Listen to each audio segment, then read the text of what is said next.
you and I need to talk, we need to talk about how to play a guitar solo over any chord progression. And I know it's been covered quite a bit. Unfortunately, there's a lot of confusion on the topic. And I understand why. I've been confused for years about this. See, when we ask the question, how can I play a solo over any chord progression? Well, some theory is required. Theory can really be confusing. It doesn't have to be. The problem with music theory is that a lot of teachers explain it in a way that is not really practical. And we're gonna fix that once and for all. By the end of this video, you will be able to play over any song, play a guitar solo over any song, and you know what? You don't even need to know the notes of the fretboard. And yes, it is gonna sound good. Let's get started.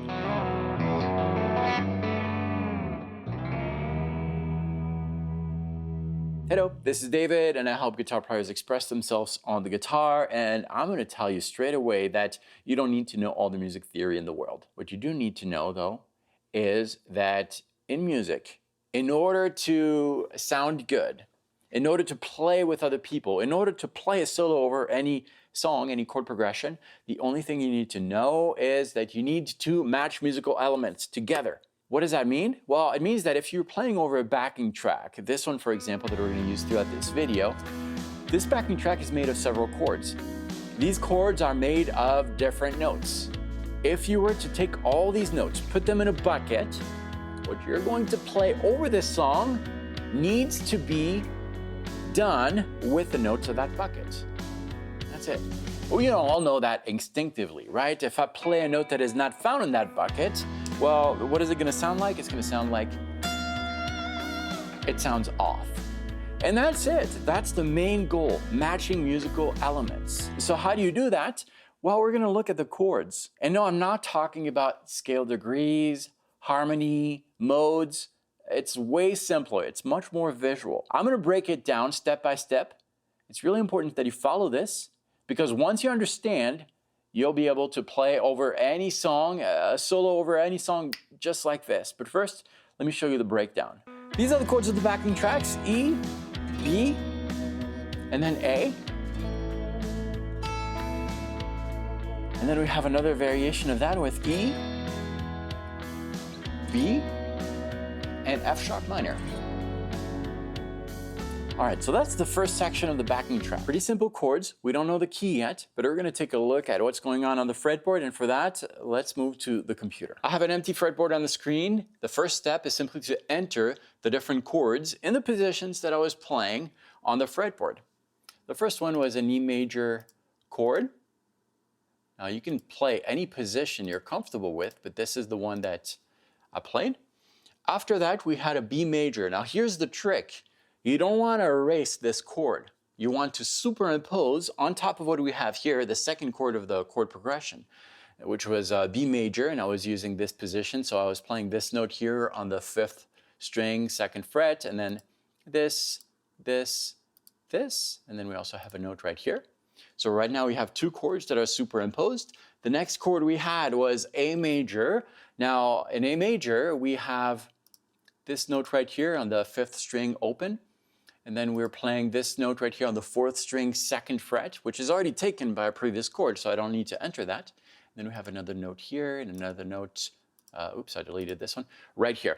So now our fretboard is getting a little more confusing, but all that we're doing is superimposing all the chords from the backing track. So now we have 3 chords, and then later on in the song we had that F sharp minor chord.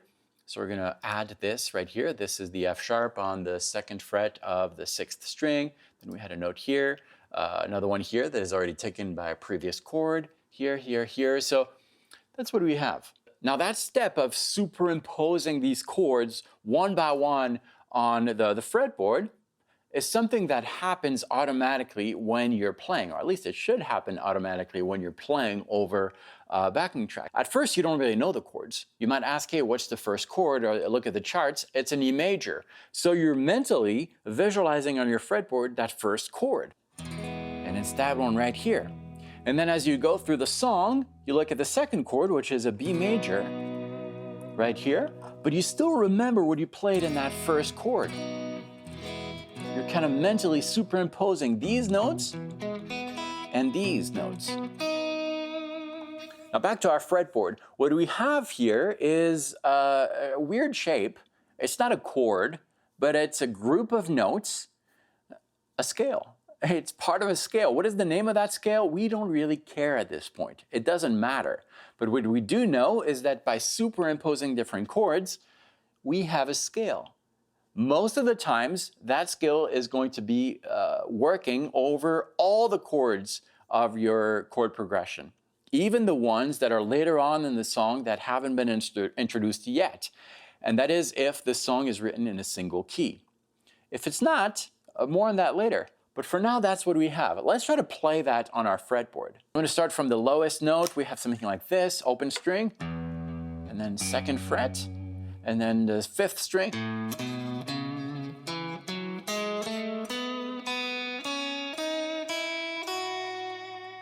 The sound of that is very scaly, right? Scale. It's a scale. You can hear that. Your ear kind of gives you the flavor that is going on. So if I play this over my backing track, it works great.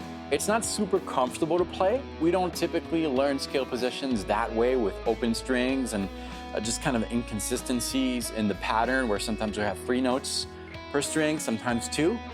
But we have that matching component going on, right? I'm matching the chords of my scale. That's pretty much all you need to know to play a solo over any chord progression. Here's how it works in actual context. Let's say that we have not done this work. I've got my first chord, which is E, B, and then A.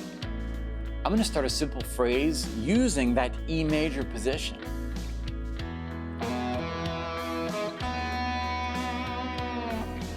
And then here's the F sharp.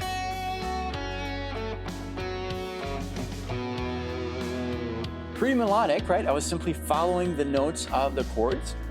And as I get more and more comfortable, as I go through these different chords, I can start maybe exploring other positions.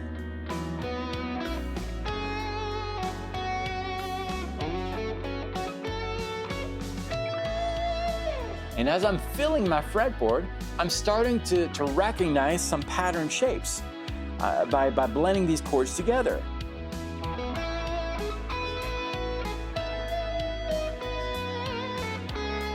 And once I have some connections made, I can associate that with a full scale position, which in this case, if I blended everything together, I would have an E major.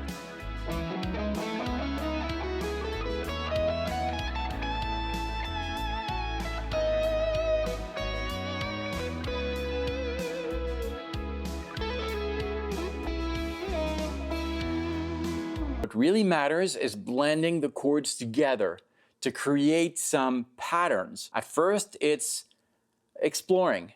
At first, it's a little slower, but that's okay. Because when you engage in a conversation with someone, you don't want to go straight to the deepness of the conversation. And I've said this on the channel multiple times, but when you have to play over a backing track, when you have to improvise, the first thing to do is nothing. Let the backing track tell you what to play, and it will. Got a first chord, E major. I'm just gonna add a few notes to E major, just kind of ease into the conversation. Say hello first. Just notes from E major in different positions. And as it goes, you're mentally taking note of another chord that you're superimposing on top of it.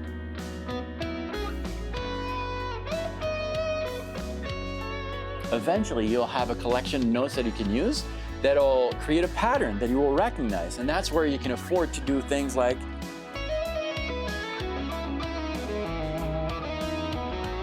more automatic type of playing. But it just starts by easing into it.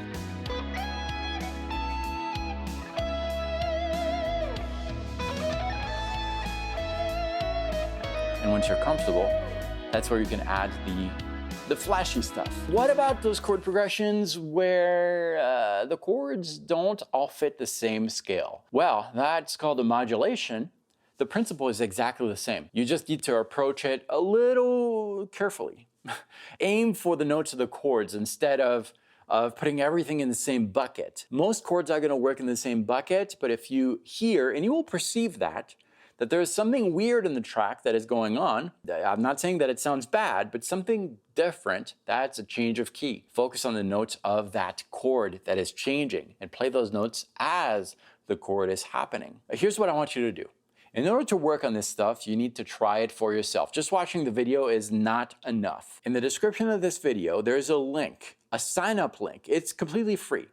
It's called the YouTube Sessions. When you sign up for free, you'll get access to all the supplemental content of all the videos on this channel, including this one. So you can work on this backing track, pause the video, try to play this over the backing track. It's a great way of learning and it's completely free.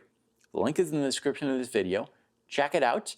And if you don't want to do that, I'll meet you right here, in which we will cover playing over modulation. It's another great way to do it. I'll meet you right here. Thanks for watching this. I'll see you in the YouTube sessions.